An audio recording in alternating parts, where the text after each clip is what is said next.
Coach Cooley. What's happening, man? Not much, man. It's getting to be a long day, but I'm loving it. I mean, I would rather not do anything else. So absolutely. Rolling on. So do you have your presentation ready to go? I do. Awesome. So you hit present down there in the bottom, in the middle, and then you share your screen if it's on Huddle or something like that. Okay. I got two different ones. I can pick both of them, right? Let's see. If you're going to do two, you're probably better off doing entire screen. Okay. Yeah, I see it. You can go back and forth. Yeah. Yep. That'll be good. All right. All right, here we go. All right. You can do your own intro, Coach, and I'm going to step away. All right. So just thank you, Coach Tatum, for having me on today and just putting this whole thing on. It's really awesome. Been trying to watch all morning off and on, but just want to talk about Gap Scheme RPOs just a little bit. My contact info is right there, and I'll come back to that at the end. If anybody has any questions or if you want the slideshow or anything, I'll send it to you. It doesn't really matter to me. Just a little about myself, and then I'm going to get to the most important part, which is the football stuff, because I didn't come here to talk about me. Started my career in my alma mater, Sequatchie County High School. I was a volunteer coach there in 2011, right after I graduated, and then I worked there from 2018 to 2021. Made the move to Georgia. Went to Lafayette High School. Was the OC there. Had a family emergency. Had to move back to Tennessee. So ended up this past season at Cumberland County High School. They were gracious enough to give me an opportunity to OC there, and just got a new gig, a new job closer to where we live in Hickson, which is in Chattanooga, Tennessee. So I'm very grateful for the opportunity there. But enough about myself. Let's talk about some Gap Scheme stuff. So why Gap Scheme? So number one thing for me with the Gap Scheme is it creates angles and leverage for your offensive line. Very, very simple rules versus any front. Can be effective with any type of offensive lineman body. We use multiple spread looks, but we deep down, our identity is running the football. I feel like you have to be able to run the football to win in the playoffs. And when it gets colder, I mean, it's a necessity. So we're primarily a Gap Scheme team. We've dabbled in some zone stuff, and just depending on what kind of kids that we got. But we try to really keep our Gap Scheme stuff no matter where we're at. It's really low maintenance for us. It's high efficiency because you can use the Gap Scheme with any type of offensive lineman bodies. So RPOs with that. So why are we doing RPOs? So we're going to use these as corrections in the run game. Okay. So we want to run the football, like I just said. And a lot of this stuff that I'm about to talk about, I've gotten from other people. I didn't just come up with this stuff myself. Brent Dearman, if you guys have ever heard of him, he's the head coach at North Alabama. He's been a lot of other different places as OC. He's got a couple things on YouTube and CoachTube. A lot of this stuff that I really got from him because I think he's amazing in how he teaches it. We want to protect the run game with RPOs. We want to make the conflict players serve two masters by reading them post snap and making them wrong. So if they're a conflict defender, so if they want to play the run, we need to attack them in the pass game. If they're going to stay flat-footed, drop back to pass, we want to run it. Right. So simple as that. Defensive players who have run pass responsibilities are these conflict players. A lot of times they're your outside backers, your force players. Could be others, but a lot of times that's who we're talking about. And we teach the quarterbacks to read gaps instead of players. So, for example, who's the C gap defender, who's the D gap defender, and what have you. Situational stuff, when we like to call these base downs, first and 10s. Second medium, second longs, third mediums, 4-down territory, red zone situations, core run schemes. So these kind of depend on what kind of kids you got, obviously. But our gap schemes, power counter. We're going to run one of two. We're going to run either ISO or inside zone, something that we don't pull anybody, and we're going to have at least one good outside run. Two, if we're lucky, so a stretch, outside zone type thing, or a buck sweep. This past season in Cumberland County, we were a big buck sweep team. When I was at Lafayette in Georgia, we were more stretch. So it just depends on what kind of kids you have, just making it work for those kids. But our run schemes for today, we'll just talk power, counter, and we'll go through some ISO stuff. So here, I'm not going to go through all the blocking schemes for power. You guys know that. Just so you know that our base power play, so if we call 25 power, 26 power, whatever, we have a bubble on one side along with a stop block, and then we have on the single receiver side, we'll have a 5-step glance. That's our base way to run power from an 11 personnel or 20 personnel set. We have a sniffer in, tailback in. So the twins receivers, we're going to go bubble stalk, and then the single receiver side, we will 5-step glance, and whatever side the tailback is on will be our post-snap read. Okay, so whatever side the tailback's not on will be our pre-snap read. Okay, so that's power. Counter the same way, same deal. Won't go through all the blocking rules there. And then ISO is kind of the same deal. So all base runs, all inside runs that are base, we have the same kind of base RPO there. Just bubble on one side, and then we've got glance on the opposite side. Okay, so like I said a second ago with reading gaps for the quarterback, so some terminology for the quarterback. Our C gap defender, we call him the end man. It's not the defensive end. It's not 9 technique, 5 tech. It's the end man. So whoever is outside of our end man on the line of scrimmage, if it's our tackle, if we're not playing with the tight end, it's our tackle. If we're playing with the tight end, it's our tight end. So we call that the end man. Okay. D gap defender is the Sam. Okay. I have Sam or safety on here, but we just kind of call him the Sam. That way we don't confuse our quarterback. So we call D gap defender Sam. We call C gap defender end man. I don't care. I tell the quarterbacks, I don't care what number the Sam is. I don't care if he's number 4. I don't care if he's 98. He's the Sam linebacker. It don't matter how big he is. If he's out there in the D gap, he's the Sam linebacker. If we want to read the C gap defender post snap, we call an RPO that begins with the letter E because end man. End man starts with the E, so our C gap RPOs all start with E. So Emo, Easy, Elvis. We'll go through those in just a second, and vice versa for the D gap. So we're going to go S letters. So D gap is Sam. So we're going to have S letters that dictate that he's reading the Sam backer. So stick, smoke, and we have some others as well.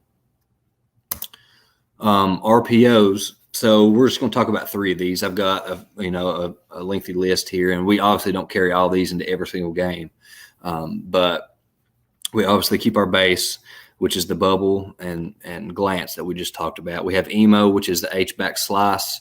We have Easy, which is a now screen. Elvis, which is a bluff, kind of a pop deal with the H. Stick, which is your basic stick concept with a go and a hitch.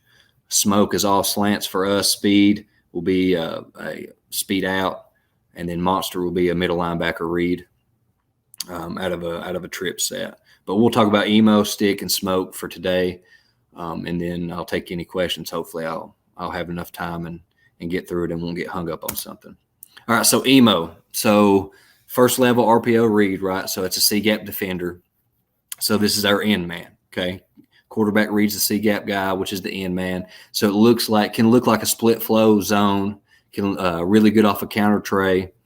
So instead of blocking the backside end man, the H will slice out on an arrow route, stand behind the line of scrimmage, and it really just turns into a triple option deal. Okay, so if quarterback has a pull read, he'll pull it. First 3 steps should be flat, running at the sideline. He can run the football or throw the H back. His second read will end up being the alley guy. So usually the free safety or whoever running the alley.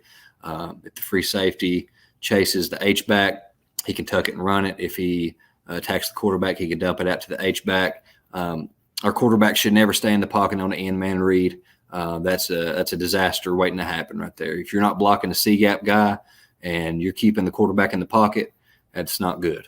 Okay, so we want him on the move, escaping that end and not staying still in the pocket. So we'll go from there. We'll watch a couple clips of Emo here. I got 3 clips and we'll kind of move on. All right, so first clip here. We've got twins to the right. I know you can't see, but we have a receiver out here. So their responsibility is just to stalk. So who most dangerous. So as you can see right now, this is a 3-3 stack look. Kind of going into more of a 3-4 look. They played a lot of stack stuff. So number 4, right now, if quarterback's looking at the end man, this is the end man, right? So there's nobody walked up. So this is literally the end man. He's in the 4-eye, but he's the end man. But number 4 walks up, right? So quarterback declares number 4 the end man. We're reading. I'd like to see our quarterback get out a little quicker than that. He kind of was a little lazy, boom, but gets the ball out. Right, at that point we have 3-on-2. Okay, we got 3-on-2 here. Triple option football. If we make a block in the slot, and then we have a big play. We don't. We kind of whiff. We get tackled there, and it makes it third and 2, or 4th and 2. Sorry, and we run this off of a counter tray look, which is my favorite way. One of my favorite ways to run this slice. With the H-back, because the end man usually gets in this tackle's hip, right? If he sees the tackle pull, which he does, boom, they want to get in his hip. They take a bad angle. If we're able to escape that, get a little more depth and a few more steps out, pop it to the H. Need to make a block on the perimeter, but we're in a good spot, 3-on-2. Eventually, we'll win some of these matchups if we keep getting those. All right, next clip, kind of the same. It's the same look. We're still running this off of our counter tray look. And I think we actually get a block out here. So quarterback does a little better job of kind of escaping and getting three good steps to the sideline. Those are to the H. Look how much space here. Getting kids the ball in space is huge. Huge. Have space. Would like to see him get some more yards out of that. But that's a first down play. Like I said, in base situations, that's a 1st and 10. We pick up 8.5, 9 yards on first down. That's a win all day. All right, we run it a little different. So we're in a 2-back set. And this is strictly this is a game plan situation. This is a defense that loads the box, absolutely loads the box, and they want to put the pressure on everybody. I mean, they want to bring everybody. So we've got a tight end in the game here. Our H-back's going to do a shave motion, which is just we tell him he's shaving the box. So he's going to motion out and line up at receiver out here. And we have a miscommunication. We want to run a go right here, but he ends up running a slant, which ultimately ends up making the corner make the play. But we're going to run counter tray, and then we're going to slip the tailback out on the same Emo situation here. And if we run a go route, you'll see here, if we end up running a go route right there, I think we have a lot more room to make a play. We run a slant, miscommunication, and corner ends up making the play. But you can see off of the counter tray action what the end man does. He gets in the hip of the tackle like he's coached to do, going to make a play. Triple option football. This is not a very good play for us, but it could have been a very explosive play if we were all on the same page. So all my clips are going to have a lot of coaching points, just to be honest with you. I don't believe in showing perfect clips because I don't think any clips are really perfect. So we're gonna have a lot of coaching points on these, but you guys can see the ideas that we have here. So let's get back to the slide here. Let's go to some D-gap level reads. So let's talk stick. So just like the stick concept, I know Coach was talking about that before. Just like the stick concept in the passing game, it's a similar situation here with the RPO stuff right here. So it's second level read. We're going to read the D-gap defender. Okay, usually the outside linebacker or safety, depending on what defense they're in. We call him the Sam defender, like I said earlier. Our Z receiver, which is our outside receiver on the right, is going to run a mandatory outside release, so he's going to go vertical. A receiver, which is our slot guy, is going to run a 5-step hitch. D-gap defender fits the run. We're going to pull it and throw the hitch. So instead of having a arrow route or some kind of bubble or something attacking the flat like the stick pass game, we're just treating our run scheme as that. So we check to see if he's check and run. If he is, we're going to throw it. Okay, so let's go to some stick RPOs. I've got more clips here.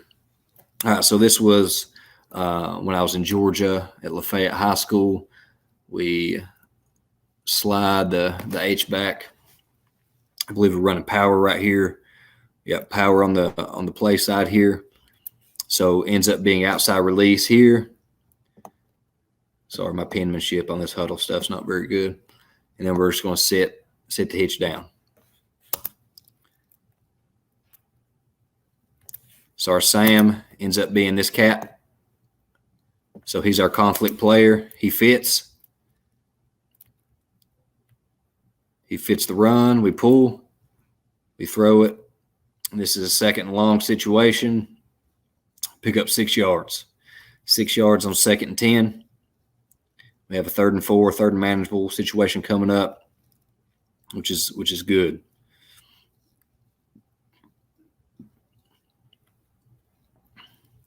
All right, same game. Kind of the same situation right there, even though quarterback, I think he just wanted to throw this thing because our read is backing up, right? So another coaching point. So we probably want to hand that one off. Probably hand it off even though they stacked the box here.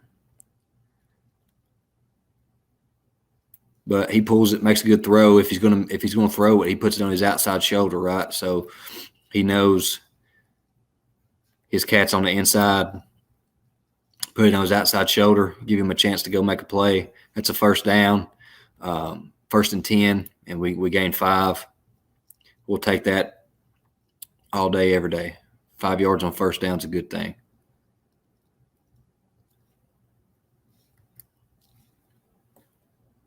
All right, next clip. I think I mixed some runs in here too on some gives.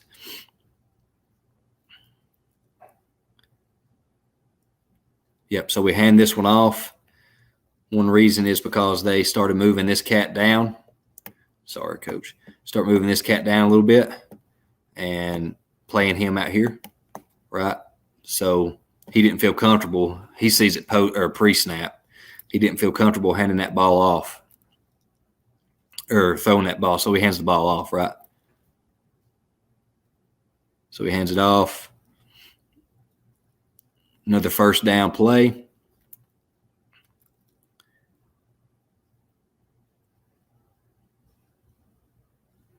Pick up 5 yards. So this is a practice clip. I know these are not the best usually, but I like it because it's the drone shot and you can kind of see what's going on. This is our scout team, and everybody knows what scout team plays like, but it is what it is. So what play we run? I think we're running counter here. Yeah, so we got counter going. So it's GH counter. So we're pull kick. We're wrapping with the H. Here is our Sam. He's our conflict player. Our quarterback recognizes right now that he's going to probably disengage and throw this football. Only thing for the quarterback, he's a little slow on his release and his feet, and this was a freshman. We played a freshman, started a freshman last year, all year. He did a great job for us. Obviously very raw and has a lot to learn and has gotten a lot better. And this was earlier in the year, and his feet are a little slow, but just recognizing that he's got to get rid of this football. So he throws it. It's a clear picture for him. Not bad. All right. So let's go to our 3rd RPO, which is smoke. This is all slants. So it's the same type of read as our stick concept. So it's a 2nd level read. Quarterback's going to read the D-gap defender. So this is literally just copied and pasted from the last slide. So our Sam. Smoke is all slants for us. I know a lot of teams use smoke as like a now screen. I don't really know why I picked smoke to be all slants. I just kind of did. I don't know. It's weird. If the D-gap defender fits the run, we're going to pull it and throw the slant. It's that simple. It's that simple. Same type of read, except different routes. Okay, so here we go. So this team was a heavy 3-3 team, really like a 3-3-5. And they literally are playing – they play cover 3 some. They played a lot of man. So right here, our quarterback notices this is a 1st and 10. I think this is the first play of the game, if I'm not mistaken. Our flat defender is literally on the line of scrimmage. That's our Sam. He's on the line of scrimmage. Quarterback knows from the jump here he's going to pull and throw this thing. So we got supposed to have a 3-step slant out here. It's not a 3-step slant because the wrong foot's up. His outside foot's up. He can't get 3. He stops on 2 and hits the slant. Really want him to have his inside foot up and hit 3 steps. But we throw it. It just takes one miss to have an explosive play. Free safety doesn't make a play. Explosive play, it's play number 1 of the game. Big time play for us. Good catch. Way to make something happen after the catch. All right, so this a scrimmage, another drone shot, and this was last year with our freshman at quarterback. A couple things on this one. We don't run a 3-step slant out here with this receiver either. He takes 1 step, and we talked about this in film with this kid. He was bad about doing this sometimes for some reason. He takes 1 step and runs a slant. Really want him to take his 3, selling that vert, selling that go route, 3 steps, and break it off. One thing here, you're going to notice our left tackle. He's gonna step and hinge B gap, which is what we would do on our power. I'm pretty sure this is power right here. Yeah, we're running power. That last play we were running ISO, by the way, but we'll come back to that. We're running power. So obviously he's going to step B gap and hinge, but when we run an RPO, we just want him to lock on this guy. So he takes too much of a B gap hinge step and lets this guy run around him, and our quarterback kind of gets hit for no reason.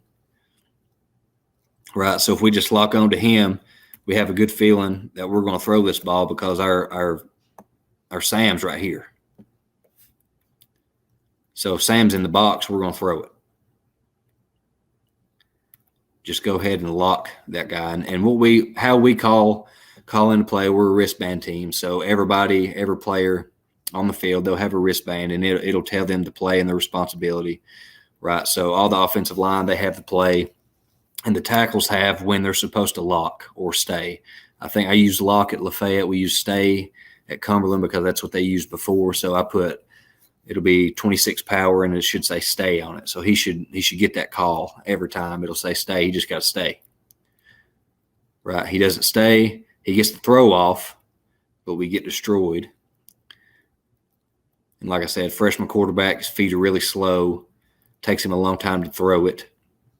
It's something we worked on, and he got actually real good towards the end of the year on doing this.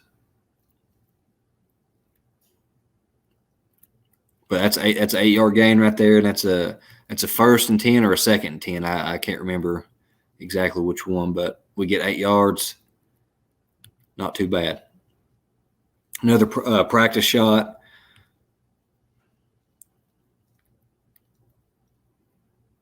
Off a counter. Stick it. Not too bad.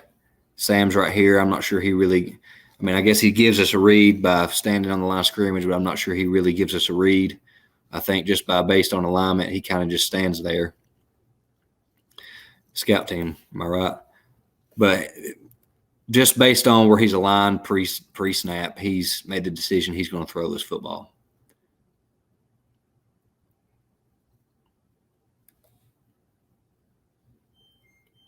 All right, so back to Lafayette, and this is the same game. This is against Sonoraville, who's a really good team.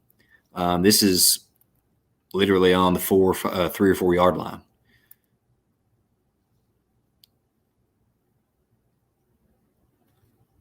Easy touchdown.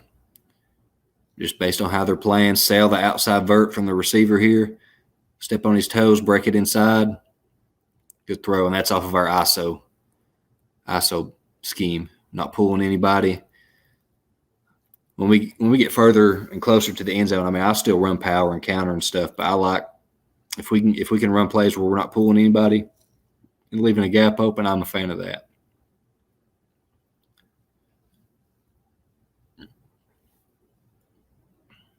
So again, we hand it off. I mean, if we're judging based off of our reads, this is a throw read, but I think the snap throws him off, and if we're in doubt, we hand the ball off. But this is after we've thrown this, I don't know, probably 3 or 4 times. It's a 2nd and 11. Little high snap. He decides to hand the ball off. We're blocking ISO. We're fanning on the play side. Pretty good gain right there. Not bad on 2nd and 11. Again, I mean, we have the slant all game long because they never adjusted. We've got this all game long. And we threw it a lot.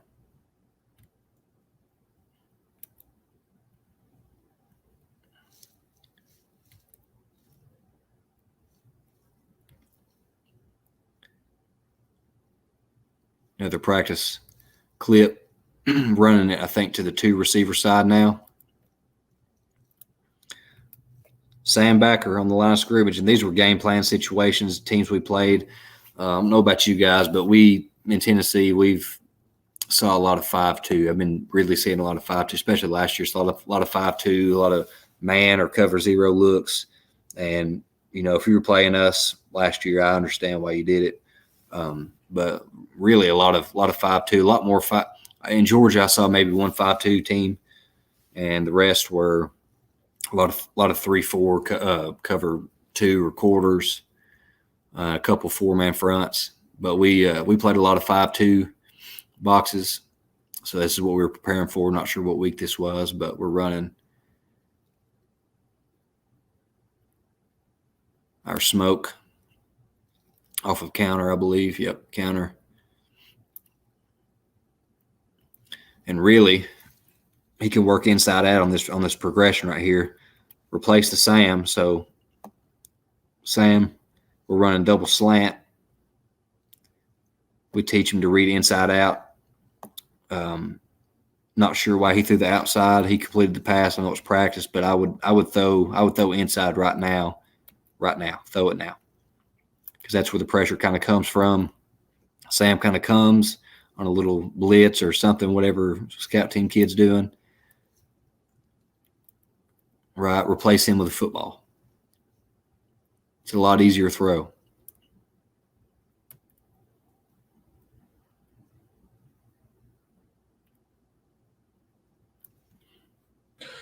Coach, you got about 3 minutes. 3 minutes. I think I just wrapped it up right there, Coach. All right. Yeah.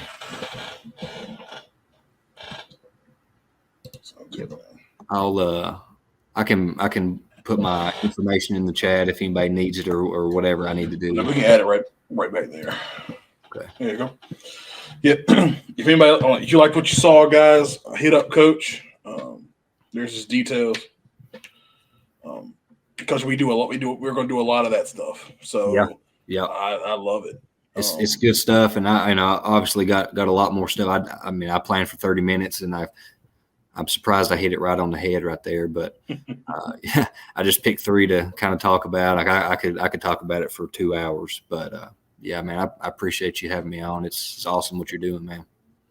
Hey, man, I'm trying to be a resource, trying to give guys, something to do on Saturday, Yeah. But heck yeah. I definitely will be hitting you up for some of that stuff.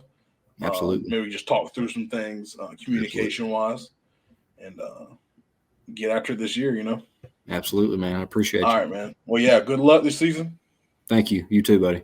All right, appreciate it. All right, man.